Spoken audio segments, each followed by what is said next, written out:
We're driven by the search for better. But when it comes to hiring, the best way to search for a candidate isn't to search at all. Don't search, match with Indeed. Indeed is your matching and hiring platform with over 350 million global monthly visitors, according to Indeed data, and a matching engine that helps you find quality candidates fast. Ditch the busy work. Use Indeed for scheduling, screening, and messaging so you can connect with candidates faster. Leveraging over 140 million qualifications and preferences every day, Indeed's matching engine is constantly learning from your preferences, so the more you use Indeed, the better it gets. Join more than 3.5 million businesses worldwide that use Indeed to hire great talent fast. And listeners of this show will get a $75 sponsored job credit to get your jobs more visibility at Indeed.com/Blue Wire. Just go to Indeed.com/Blue Wire right now and support our show by saying that you heard about Indeed on this podcast. That's Indeed.com/Blue Wire. Terms and conditions apply. Need to hire? You need Indeed.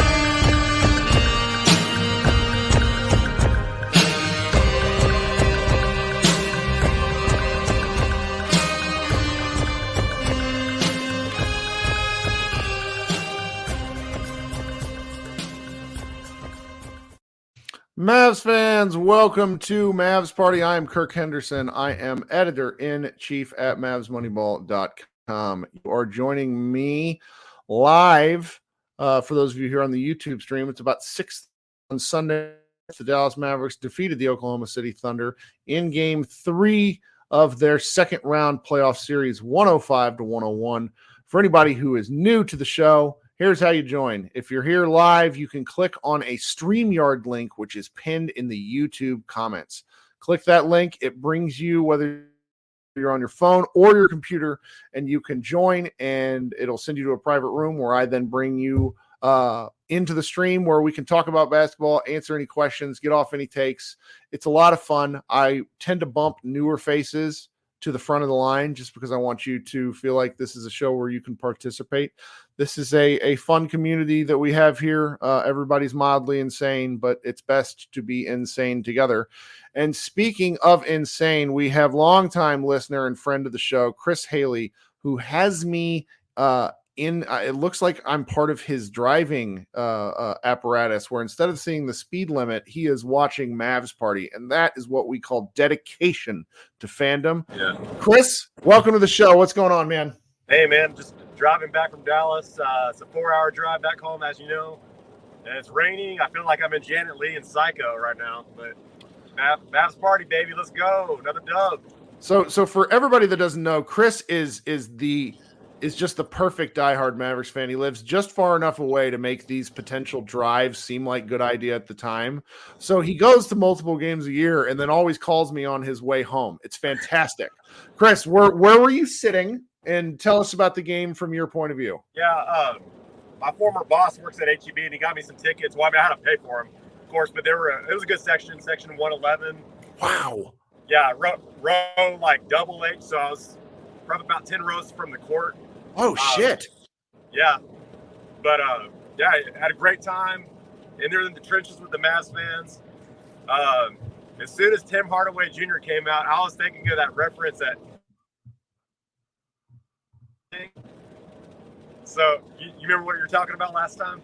Oh, yeah. Tim Hardaway is Randy Quaid and Independence Day. That is what Tim Hardaway's existence is. Yeah, the officer's like, you got any missiles left? And he's like, yes, sir, I'm packing. And then his first shot was an air ball. I'm like, that would be him. So then his second shot was also an air ball, though that one was a little more explicable because it was into the shot clock. Yeah, when he did that, I was like, hello.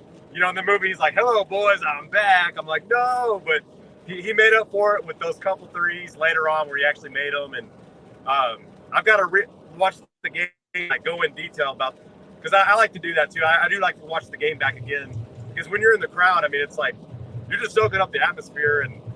But yeah, the Lively missed dunks. I know he made up for him later. He made a couple more dunks, and he made those free throws. But what is your opinion on OKC coach doing the hack Lively that many times, like early in the fourth quarter? Why? I mean, because if it works, you're a genius, quite candidly. And what happened is, even though Lively got pulled out, obviously, but that first part when he missed 3 out of his 4 free throws, the Thunder just couldn't score. So you look like a genius because Lively's missing, but because the Mavericks defense is so on point right now, it was futile and almost embarrassing. I get why he tried it, though, because if you can stop the flow and kind of muck things up, you got to give it a go. But they were down, and that was risky. And I was really proud of Kid for reinserting Lively. And hopefully Lively, he comes back in and makes his next 4, which was outstanding. And I really look forward to seeing what he does the rest of the playoffs, because this has been a struggle of a series. I think we're losing Chris out on the highway roads. Hey, Chris, you go drive safe, man. We don't want you to crash your car. Yeah, that's for the best. Okay, coming up next, I see Steve, and then we're going to go Zach, and then I'm going to bring up some of my longtime regulars. Steve, welcome to the show. Hey. How are you? Good. It's good to watch a Mavericks match at a decent time of day. Where are you calling in from? I live in Belgium. Okay, so it's not too late in the evening there. You're not doing something early in the morning instead. It's about 1:30. Okay, so it is pretty late, but it's not unbearable. Like 3 o'clock in the morning, which is a bit worse. Well, welcome to the show. What'd you think of the game? Yeah, I just thought, the Mavericks showed their tenacity throughout. I thought Kyrie and Luka was smart and kept feeding PJ, because he's been on a roll last couple of games. And like you were saying beforehand with Kirk, Josh, he has the talent to keep doing that. Mm-hmm. Mm-hmm. And, I just thought that they were smart, saving energy. And I thought Jason Kidd really deserves, I think, a plus for this match, because he pulled off Doncic early in the first quarter, and he kept pulling him off, and he gave him rest when it was clear he was struggling. And I thought he kept him fresh enough so that in the fourth quarter, maybe not so much in offense, but I thought Doncic had 3 or 4 really good defensive plays in stopping drives, drawing the offensive foul. He had an interception, all of those things. He wouldn't have had the energy to do that if he played, more minutes, basically, because he's clearly struggling physically. That's a good observation, because against the Clippers, he had games where he played 46, 45, 43, 42 minutes. And he played 40 tonight, but the rest periods were definitely longer. It wasn't he's going to the bench, and it's like and we mean this when I'm describing rest. I know Steve means this too. We mean real time off the floor. He's getting 9 to 10 minutes of real time built in with the timeout, as opposed to 2.5 minutes because he's off 30 seconds. There's a television timeout, and then he's right back on. That was really important to his energy level. And that steal that you mentioned was such an important point in the game, because the Mavericks could have scored. Kyrie turned it over. Luka takes it right back. Is a huge point in the game. Yeah. And I also thought that, the Hacker Lively was, coach could have looked at, genius if it worked. But at the same time, in my opinion, I coach, and in my opinion, what you're transmitting to your players is, I don't trust you enough in defense to get stops. Yep. And that's a big step for this team, because I think he was, the message is that you can't stop Kyrie in the fourth quarter. You can't stop Luka in the fourth quarter. So we're going to hack Lively. And I think that sends a negative message to the players, because they're going to be thinking, okay, yeah. I mean, I haven't heard it yet, but the folks in the YouTube comments here are telling me that the Thunder were very, very boisterous and confident in the post game, which on the one hand I respect, because I think you kind of got to be in the face of a 2-1 thing when you're playing on somebody else's court. But on the other hand, if you haven't ever been there before, which the Thunder haven't, that can go badly pretty quickly, because if you pop, if you consider confidence a balloon and you pop that balloon, things can go bad real quick for younger teams. It's tough. It's tough when you're a young team. Mm-hmm. I coach a young team, one of the youngest teams in my division where I coach. So, it's tough in the difficult matches. There's always a confidence, but yeah. Well, Steve, thank you so much for joining late. I appreciate you taking the time.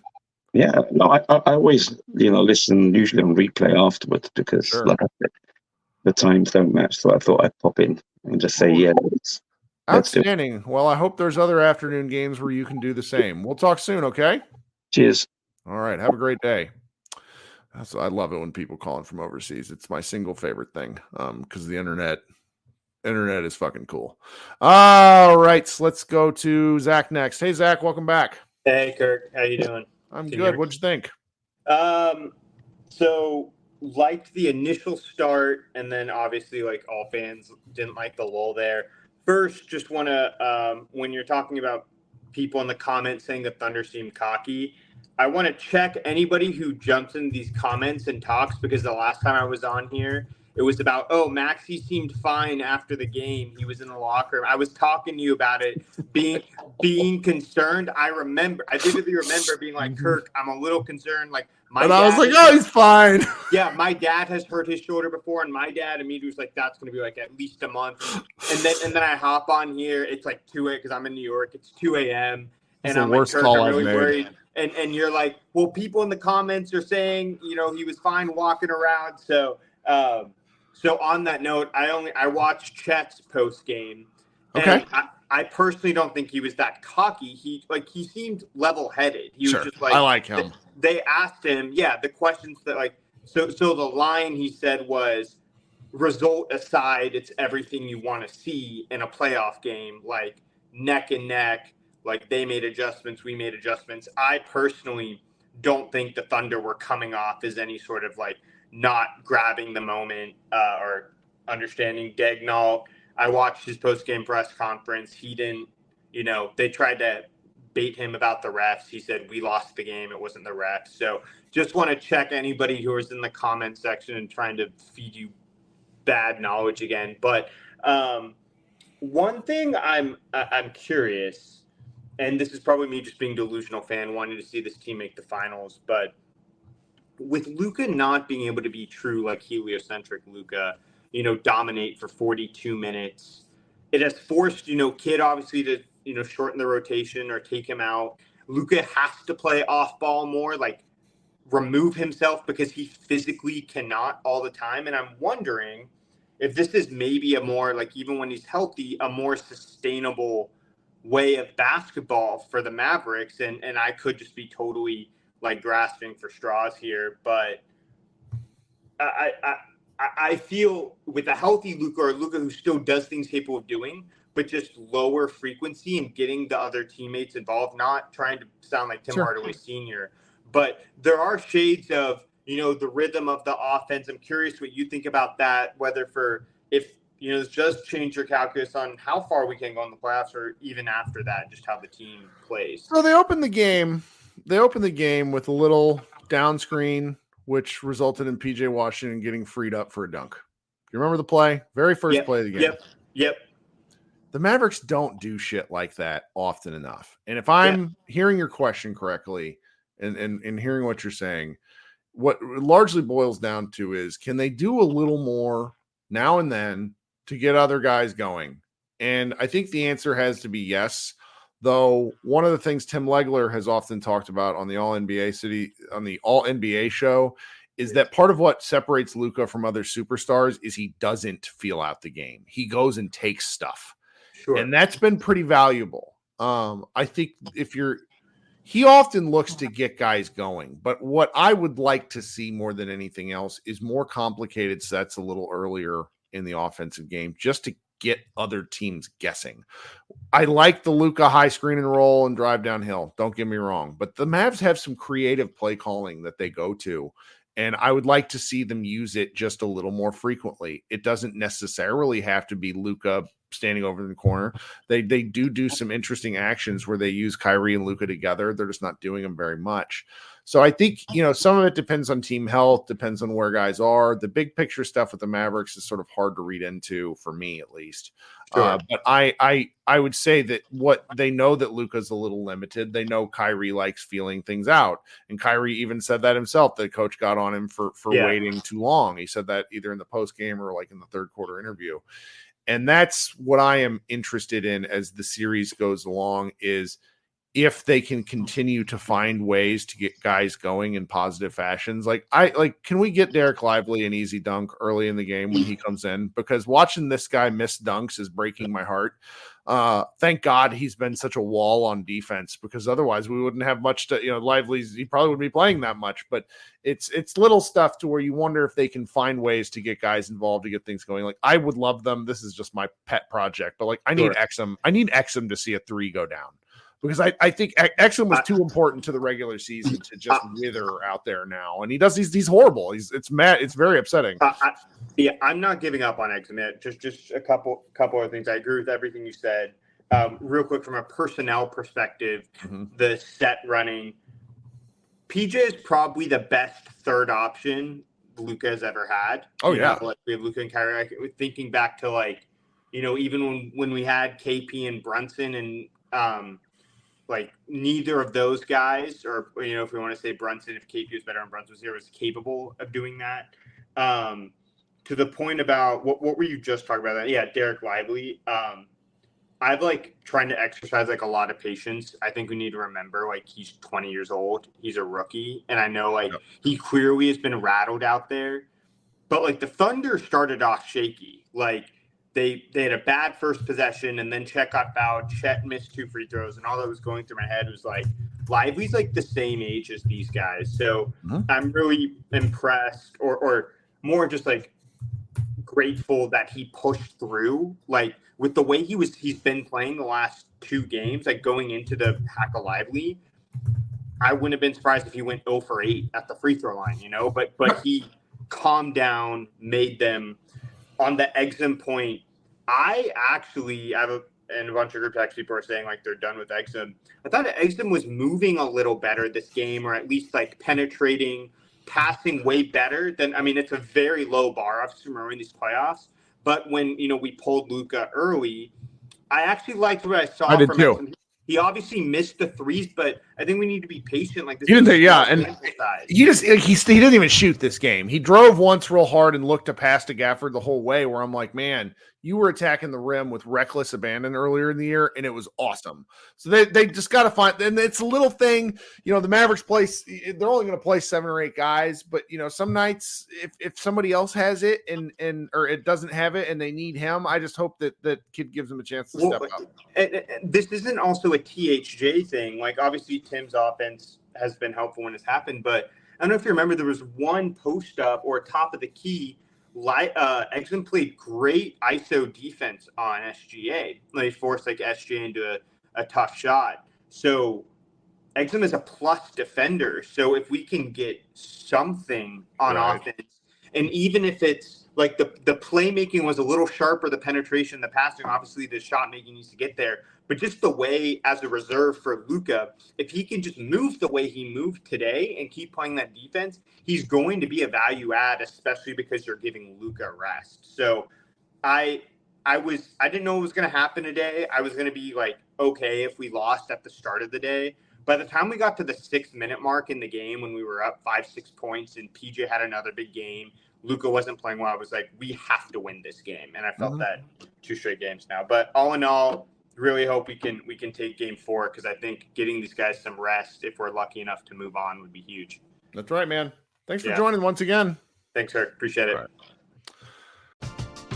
We're driven by the search for better. But when it comes to hiring, the best way to search for a candidate isn't to search at all. Don't search, match with Indeed. Indeed is your matching and hiring platform with over 350 million global monthly visitors, according to Indeed data, and a matching engine that helps you find quality candidates fast. Ditch the busy work. Use Indeed for scheduling, screening, and messaging so you can connect with candidates faster. Leveraging over 140 million qualifications and preferences every day, Indeed's matching engine is constantly learning from your preferences, so the more you use Indeed, the better it gets. Join more than 3.5 million businesses worldwide that use Indeed to hire great talent fast. And listeners of this show will get a $75 sponsored job credit to get your jobs more visibility at Indeed.com/Blue Wire. Just go to Indeed.com/Blue Wire right now and support our show by saying that you heard about Indeed on this podcast. That's Indeed.com/Blue Wire. Terms and conditions apply. Need to hire? You need Indeed. Who do we got next? We got 3 of longtime folks, but I'm going to let Simon come on next. Actually, no, we got 4 folks. We're going to go Simon. Simon, welcome to the show. What's going on, man? Give Simon a second, see if his audio is functioning. Hey, can you hear me? There we go. Welcome. All right. Perfect. Thanks for having me on, Kirk. I'm glad to be back. You know, I've and during the day. During the day. That helps. You know, I mean, honestly, I'm not going to lie. Game 6 of Clippers and Game 2 of Thunder, I fell asleep in the fourth quarter. That's okay, man. That's okay. No, it's late. It's late out there on that East Coast. Yeah, it is. But I've been wanting to talk to you. I mean, look, I'm not going to take up too much of your time. I mean, I got a million things I could talk about. I guess first thing I should say is thank God for PJ Washington. I mean, where would the Mavericks be without him in this series? They would probably be in an 0-3 hole, and you know, the old 1-2-3 Cancun chant in the huddle in Game 4. If it wasn't for PJ, I mean, Jesus Christ! I mean, God, what a godsend he's been. I haven't looked at the stats, but I mean, you know, there's other guys that alluded to it earlier, and you alluded to it too. But like, Lively just. I mean, like you said, defensively he's been playing pretty well, but offensively, I mean, this guy has missed. I mean, so many bunnies around the rim, and I got to give credit where credit is due to Chet. Yeah, he's been great. Chet's been great. Chet on defense has been a wall at the paint, and to me, and I know other people have said this, even though I arrived at it independently. But I think that if Wemby didn't exist, a lot more people will be talking about Chet. I mean, Chet was the rookie of the year for the first 40 games. Like, to me, it's and all. But Wemby just started doing like alien stuff. But he's like I said, he's a Wemby light. You know, it's just like I said, if he didn't exist, because if you look at Chet's statistical comp in college, his closest statistical comp is Anthony Davis in terms of like his rate of blocks and his 2-point percentage, which is what the scouts look at when they're evaluating big players. So, I mean, he's going to be a future multiple-time All-Star. Hope so, man. No, he will be. There's no doubt in my mind, and I would have taken a number 1 over Paolo. That's just me, though. Okay, before I go, the one thing I want to talk about, which I usually talk about when I come on here, is Luka.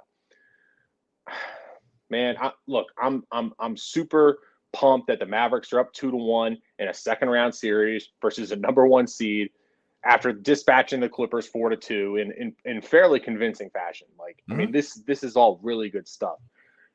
I mean, Luka is I don't know how much the knee is bothering him. I mean, to my knowledge, it's mainly a bruise or contusion. It's not like, Embiid where he's coming off a surgery midway through. Yeah, you're worried about the long-term health of the knee. Dude, his decision making overall and the way he plays, it is very confounding, and quite frankly, after 1 or 2 games, it's confounding. After 9 games, it is frustrating to watch because I don't even know where to begin. He looks like, I think the fact that his 3's not going down is frustrating him. So he doesn't trust that anymore. He obviously doesn't trust going to the basket on a consistent basis. And he did it a couple times tonight. He did. He made a right-handed layup that was like, this dude's unstoppable. Why doesn't he do it more? He made a right. well, yeah, exactly. I know what you're talking about. In the second quarter, he drives right. He does that little pizza pie, as Ryan Rucco calls it, over Chet, which was beautiful. And then the next 2 possessions, he takes 2 contested threes where he doesn't get any separation because he's pissed off that Chet was hit, or not that Chet, that Dort was hitting him. And he let that get in his brain a little bit. And he's like, you know what? Fuck this. I'm going to do the Luka thing. And he just doesn't have the lift on the jumper to do it. He can get the shot off, but it's not the same. It's not that he doesn't have the lift on the jumper. What he doesn't have is he doesn't have and this is the way I watch it. I think, sure. And I said this in the Clipper series, it seems like at this point that the opponent knows that he's like not committed to the drive.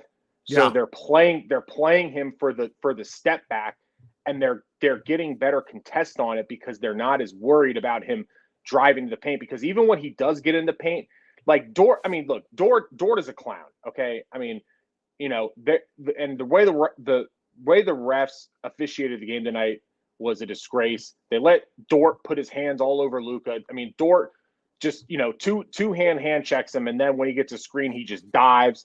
And it's embarrassing. It's just an embarrassing look for the NBA. Now Luka, you know, he does a little bit of foul baiting too. I mean, like when he gets Dort past him, I mean, he's doing the thing where he's jumping backwards or like they're not calling that anymore because they don't that's the fouls. They don't call it anymore, and that's the opposite of what Kyrie does. Kyrie gets to a spot and just goes straight up. Mm-hmm. Shea does it too. Now Shea gets to, I think Shea. Ooh, did we lose Simon? Might have lost Simon for a minute. So yeah, someone had to call me. I tried to mute him. It's like someone's trying to pick me up in an Uber because I got to go somewhere. But wait, hold on. Oh shit! I know I bring my keys. Anyway, but yeah, Shea. With Shea, it's more so he gets calls because he's skinny. There's a size thing there. I think there's something to that. So, Simon, go take your Uber. Go have fun. Go to Dan's Cafe in Washington, D.C. That's where I would want to. Actually, it's one of the grossest bars in America. Please, if you guys are we'll see if Simon comes back here. But if you while we're waiting for, oh, there he is. There's Simon. Classic Luka game. I just keep waiting for it. Keep waiting for it. Hey, go! You're getting kicked out. I'll have a good one. All right, talk soon. All right, Simon, hopping on an elevator and still trying to. I appreciate the grind. If while you guys are before I bring up my next guest here, because I got 4 people. Three people left, and we're gonna go look up this Google Washington D.C. Dan's Cafe and just read the Yelp reviews. It's insane. Coming up next, how we doing? Pseudo slang. What's your name? I can't see you. Josh. Hey. Welcome. Hey, my Wi-Fi is crappy, so if it gets real crappy, you sound good. This is good. I'm near Paris, and the Wi-Fi is just fucking awful here in France. The French and their Wi-Fi, as it's known. What's going on? Tell us about the game. What'd you think? Well, I was writing in the YouTube one about. I agree with the guy before. I mean, it's crazy. How just because Shea is lean and lanky, that he gets fouls, and nobody really. I mean, it's not. It's more like you guys were saying on one of the podcasts. It's like earlier in the season, you know, like before they changed the rules. Yeah. They're still calling it like that for Shea, and meanwhile, Lucas is getting like there was like a lunging knee. Finally, that one wasn't good. That one is going to be one of those that the NBA reviews. I didn't see it live, but I've watched it on my Twitter timeline like 20 times since. And what the shit was that? And I mean, it was like the pulling, the pushing, the throwing, and it's like if I was on the team, I would just, I think that kids should just throw in. Somebody to be the sacrificial lamb, and just go and like send a message, like say, hey, if to the refs, like, hey, if you guys are going to allow this to go on, then you have to allow us to do the same thing, and then you're going to have a fucking bloodbath. Yep. Maybe that would change something. No, I don't know. I don't think they want to do it because if you're winning anyways, then you don't want to play that way if you don't have to. If this were a tighter series, the Mavericks were behind, maybe. And you guys are just totally right. I mean, it's been super. It is literally like watching a team that we didn't know we were watching, the way that they're grinding it out. So it is very commendable, but it's very worrisome with all the Luka stuff that he gets. Everybody's so banged up. Everybody, brutalized like this. It drives me kind of crazy just from a sheer luck perspective. The Thunder don't have anyone on the injury report. Like they haven't had anybody. They haven't had anybody on the injury report the whole season. That's why they're number one in the West. No, the whole season. Well, they have guys. I know what you mean, but if you go to the Basketball Reference page, like Shea's missed like 6 games, and you get stuff like that but most of their starters, actually no, all of their starters have played like 75 games or more, which is crazy. Like nobody. It's why they're number one. I think it's why they're number one. Really, I mean, health is a huge factor. It's absolutely. I mean, in 2011. The Mavericks lost, it was either 7 or 9 in a row when Caron Butler went down with a separated patellar tendon, and then Dirk went down. And the Mavericks, the only reason the Mavericks weren't like the number 1 seed in the West was that 9-game stretch. Like injuries are just brutal like that. And David McDaniels in the chat says that's the benefit of youth. And that's what a lot of people are telling me, which is probably but it's like Jalen Williams sprained his ankle today. And I was like, oh man, is this guy just done? And then he comes back in the game. And I mean, of course he's back. And that's how ankles work, but it is what it is. All right, man. Thank you for joining. I have one last thought. Sure.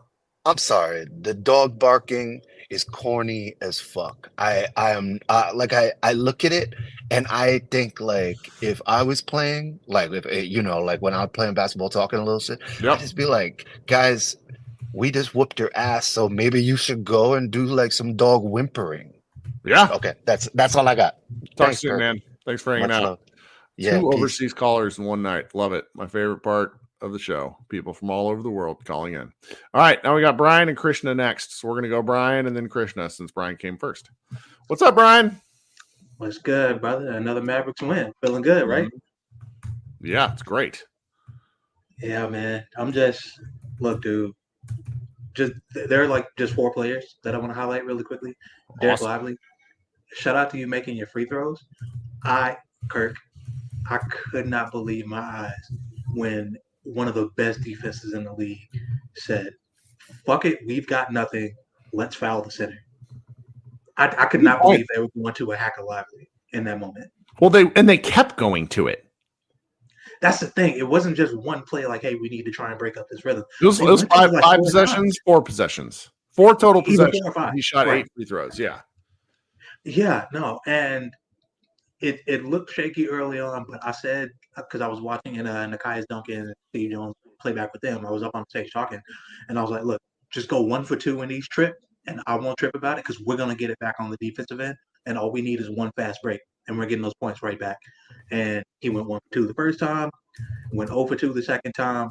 I was not concerned. They went right back to him. He made 4 straight, and then they had to stop. I was annoyed. That kid pulled him for a moment after the 2 straight misses, but then he went right back to him a couple possessions later. And I was like, all right, yeah. So he knows what this kid is made of, and he's got faith in him in that moment. And the move worked, to the kid's credit. By the way, shout out to Jason Kidd. I'm not going to say that too often, but he's been awesome. Ever since he's had the opportunity to make some adjustments, he's been great. And now he's got Mark Daigneault on the back foot because they went to, okay, Giddey, we're going to pull you early. And they already pressed that big red button and it didn't do anything because they did exactly what Tim Legler thought they were going to do, which is, okay, Aaron Wiggins, you're out here instead of Josh Giddey. We're just going to put Gafford on you and dare you to make shots from the corner and see how that goes. And so they did. And he didn't make us pay. Now, Isaiah Jones almost did, but that was more like Luka getting lost off ball than anything. But Luka Doncic, really good defensive game for the most part. Like it was kind of shaky in the second quarter, but really good defensive game overall. They only took 17 shots. PJ had the hot hand, so he was feeding him. Got 15 boards. Had a really good, really clean overall game. PJ Washington, obviously, my God, I'm pouring honey on you, GOAT. right? Like, well, and it's funny. He could have had 40 points if he just would have kept making. He cooled off like hardcore, and I'm really glad we don't have to talk about that because he scored all his points in the first 3 quarters. yeah, but you know what, Kirk? That's all we needed because we didn't even have Luka going really in the first half, and we knew what was coming in the fourth quarter. As soon as I saw Kyrie go 2 for 3 early and then immediately start just facilitating, I was like, okay, he's gearing up. I know what's coming in the second half, so I'm not even sweating it. So I while you were talking, I was watching the video, and someone from the Thunder Wire, Clemente Almanza says, and he says, Lou Dort might have to put the hands behind the back defensive tactic to show how bad some of these calls are against Doncic, as Dort is fucking kneeing him. Lou Dort went tiger knee like Sagat. It was an awesome in the middle of the game. move. Like it was what a creative foul. Knee the guy. Like, what the fuck are we talking about? Like, I'm sorry. I knew, like, I really like this Thunder team, but if you can't act like what Lou Dort is doing is bullshit, then you don't know basketball. Because none of the stuff he's doing is ball. It's physical, it's two-handed, it's molestation, it's garbage.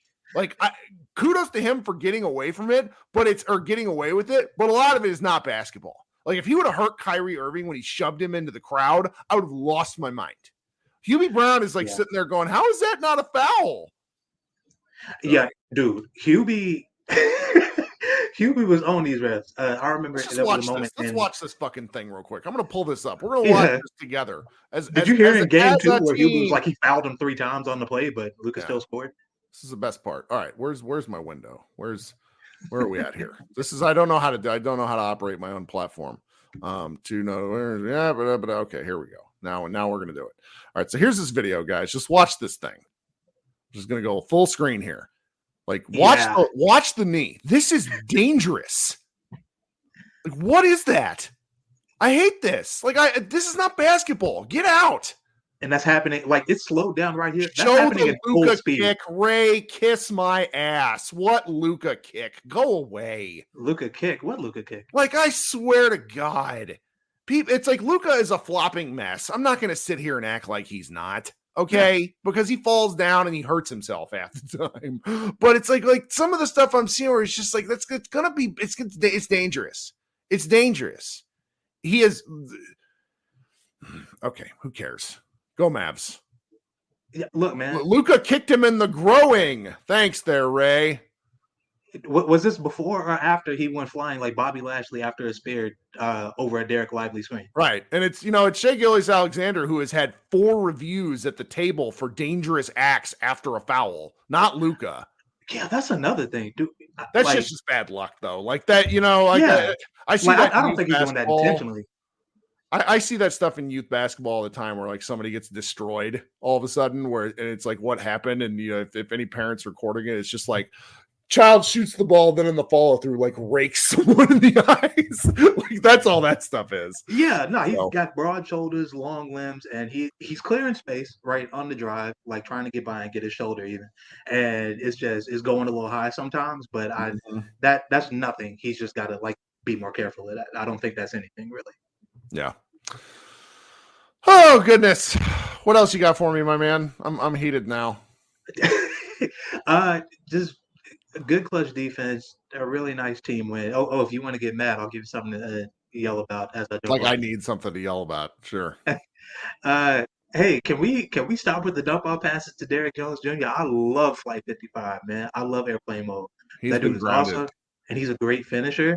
They are hacking him when he goes to the rim. It's a good. Please stop putting that man in peril. Yeah, as they should. What is he at here? So he was 1 of 10 tonight, which is just like pain. He is in the last 2 games, he is 4 of 22.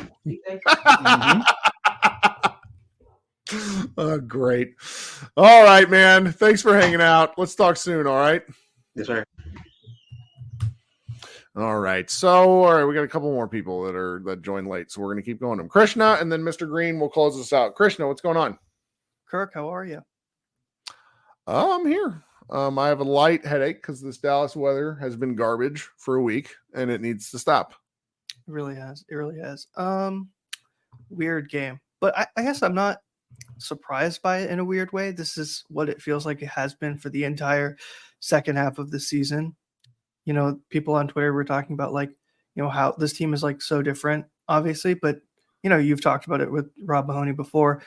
It's because there's just athleticism on this team, and this team is not the, hey, we need to outgun you all 48 minutes to win this game. And I think like Josh tweeted out, the Thunder either won or equaled the Mavs in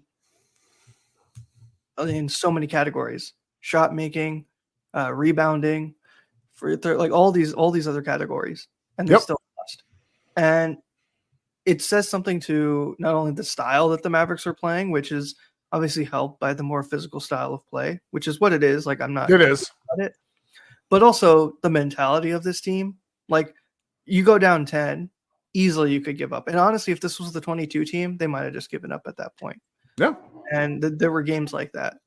Now that team obviously I think is much better at shot making, but it's not even close in terms of defense. And it's pretty impressive. And obviously it starts with PJ. Like it's been good that PJ has been at least getting going in the first quarter and the first half of games. And then it feels a little frustrating that Kyrie didn't start making shots until the fourth, but you know, it's the same thing that happened in game 3. I said, like, look, even if he's not making shots, I don't have the same worry about Kyrie that I do Luka, in terms of Kyrie is clearly healthier than Luka at this point. And it's not like this entire playoff run, we've not seen him have good scoring games. He has. And so that was great.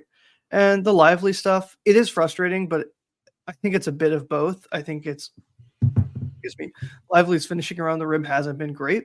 Well, you'll take the defense if he keeps this stuff up, but ends up with like plus 19 every time he's on the floor. It's amazing.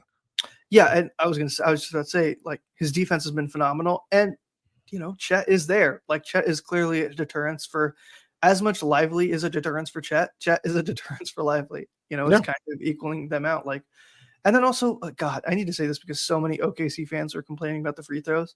You had Derek Lively shoot 12. Right. What are we doing? The Mavericks. What are we doing right now? Mavericks would not have won the 3. I thought, honestly, now granted, I've gone off about Dort. I thought the game was called fairly on both sides. Mm-hmm. I don't think it was that bad. I don't think it was that. Game 1 was really egregious, specifically the first half. It's going to be physical, but it's you got to respond. You got to respond in kind, and the refs, to a certain extent, you know. There was that one play. It ended up being a jump ball where Luka went to the ground hard. That might not have been even a jump ball. That was just bad circumstances. Like there's things that happen in these games. So no, I agree. I think that the complaining about free throws, like just at this point, get over it. Like you only shot 6 more, and 12 of them went to Lively. What are we doing? Exactly. That's what I'm saying. Like I think 8, like 4 of them. But 8 of them would have been in the. Irving doesn't get to the line in 41 minutes. Fuck out of here. Yeah, and like I think half of them, right, would have been in the fourth quarter. So you had the advantage until the fourth quarter, where again your coach decided to do that. So kind of BS on that part. The other thing I do have to give credit though is Green and Hardaway giving this team like a charge in the third quarter was not something I expected, but I'm glad that they did. It's been surprising. Like it's a weird thing to see that like they've clearly prioritized giving Luka some rest in third quarters, which is not something maybe we'd obviously have expected, but it's clearly worked because Luka, he's just been getting beat up this entire series and even in the last series. And so the team being even not just like floating, but even being good, like they came back in that third quarter, has been something I didn't see coming. And I hope they can keep it going, but it's inspiring. And then I guess the last thing that really frustrated me, to be 100% honest, is Lou Dort, man. Like, it's just annoying at this point. You know, I almost wanted to tweet out, is Lou Dort just Draymond Green, but not as good on defense? Like, he's all the antics. He doesn't maybe talk as much, but he tries to play physical. And I get it. He's shorter than Luka. You have to play physical with Luka. But some of the stuff is so stupid, man. Like, it is actually so dumb. And it's frustrating, but it's probably going to be like that the entire series. And I think in some ways, Luka has done all right. He's obviously complained, you know, as he does, but I don't think it's gotten him too much. And I think, you know, you and Josh have talked about it. the good thing is this series has kind of shown that this idea that, oh, you just make the others beat you, that's not going to work. This Mavericks is not that 22 team. And so, this choice to, hey, let PJ Washington score 20. Okay, he's going to score 20. Hey, leave guys open in the corner. Okay, they're going to shoot their threes. Like, maybe they're not going to go in, but they're still making the right decisions. And especially, like, I didn't even remember this, but Lively had this play where he's in transition. I don't remember if it's in transition, but I remember he's just under the basket. He just turns around, dots it to PJ in the corner, and PJ nails the three. Like, you're not getting that from this 22 team. And so this is just a better roster, a better built roster. And this team just has a belief in itself, which is what you need. It's what you need. I don't know if we're going to win the championship, but I haven't had a confidence in a team like this in a while. And this team clearly has confidence in itself to do stuff, which is great. And I hope we can keep enjoying stuff like this. That's right, Krishna. Thanks for hanging out, man. Talk soon. All right. Take care. All right. Mr. Green, welcome back to the show. How are you, Kirk? I'm doing great. Where are you calling in from today? Remind me. From sunny Perth, Western Australia, mate. Yes. So we've had Perth, we've had Belgium, and we've had France, along with Texas. So welcome to the show. What's going on? Well, it's the first time we've had a win that I can remember after setting the alarm for 3:30 a.m. to watch the game. Because, it's wankers like you, Kirk, that caused me to get up early, because as soon as I lift up my phone, I know I'm going to have a tweet from you. You know what I mean? So I don't want to see it secondhand, mate. So I'll just take one for the team and get up early. But mate, it was a fantastic game, and one of the things that really blows me away from watching this team is that we can win games without one of our players going God mode, and I can't remember this happening. Right, so, I agree. Luke is not playing up to his standard. Kyrie's not setting the world on fire, and we're just grinding it out. And I just can't remember the Mavs ever winning like this. Ever. Especially when I'm getting up at 3:30 a.m. Usually I am fucking fuming for the whole day because we've taken an L. So it was special today, mate. That's why I thought I'd better get on here and say good day to you. But, man, PJ Washington, what a pickup, eh? And, I've seen a lot of people whinging about especially the pick swaps, because technically we give up 2 pick swaps for PJ, didn't we? Because we give one to get Grant Williams when we sent out Bullock. Yeah. And then did we give him a pick swap or a first round pick? Who did we give the pick swap to? Washington or Charlotte? I can't even remember at this point, but I'm not. What you're going for is it worth it if they keep going? And the answer is yes. Well, is it worth it if we have a worse pick than the team that we did the swap with? That's funny. Yeah. No, that's up there. So, people whinge, oh, man, the pick swap this, the pick swap that. Well, look, San Antonio will be good one day, but not until they find 3 players. You've got to have 3 players to have a good team. Yep. And decent role players. So I'm not worried about the capital that we gave up. I'm pretty confident that we've still got a couple of picks to trade, I believe. Mm-hmm. Man, I'm just so happy with the way this team's going. I've always said, you can't go and acquire length athletes. You have to draft them. But man, they were able to, bloody trade for them. I couldn't believe it. And although Gafford and Lively haven't been massive for us, again, I still can't believe that we're winning these games. Missing bunnies around the basket, that should clean up, and that should kill you. Yeah. And I think that what happens is, the first home game in a playoff series like today, to take that win, I think all the boys will be a lot more settled, and mate, I honestly believe we'll be 3-1 up after the next. Love it. I hope so too. That'd be huge. Good chance we'll close them out on the road, Kirk. I don't think we'll wait back to Dallas. All right, man. We'll talk soon. Right. Thanks for joining again. Thanks, buddy. Great show, mate. Appreciate you. All right. Have a good rest of your very long day ahead of you. Mother's Day in Australia, mate. Mother's Day in Australia. So that's right. Me and Mum. All right. No lunch. See you, buddy. Have a good one. Love this. Love this show. Love all of you. Thanks, everybody, for hanging out. We'll be back here. I think the Mavericks-Thunder. When do we play again? Monday night at 7. No, what day? Which is the next game? This is They play 5:13. So that's on Monday at 8:30 on TNT. So another quasi-late game, but we'll be here. Everybody be good. Have a great rest of your weekend. Call your mom. She'd appreciate that. For those of you that might not have your mom in your life anymore, be thinking of you. Everybody be good. And go Mavs. When you make decisions for your company, you always look for the no-brainers. And if you have a lot of mailing and shipping to do, Stamps.com is the ultimate no-brainer. It streamlines your process to make your business more efficient, which makes you less busy. Mail checks, invoices, legal documents, books, and everything you need to keep your business running with Stamps.com. Seamlessly connect with every major marketplace and shopping cart if you sell online. Schedule package pickups through the dashboard and automatically see your cheapest and fastest shipping options from different carriers, with rates up to 89% off USPS and UPS rates. And with the Stamps.com mobile app, you can take care of mailing and shipping wherever you are, even on the go. Make the same no-brainer decision as over 1 million other business decision makers with Stamps.com. Sign up at Stamps.com with code PROGRAM for a special offer that includes a 4-week trial, plus free postage and a free digital scale. No long-term commitments or contracts. That's Stamps.com, code PROGRAM.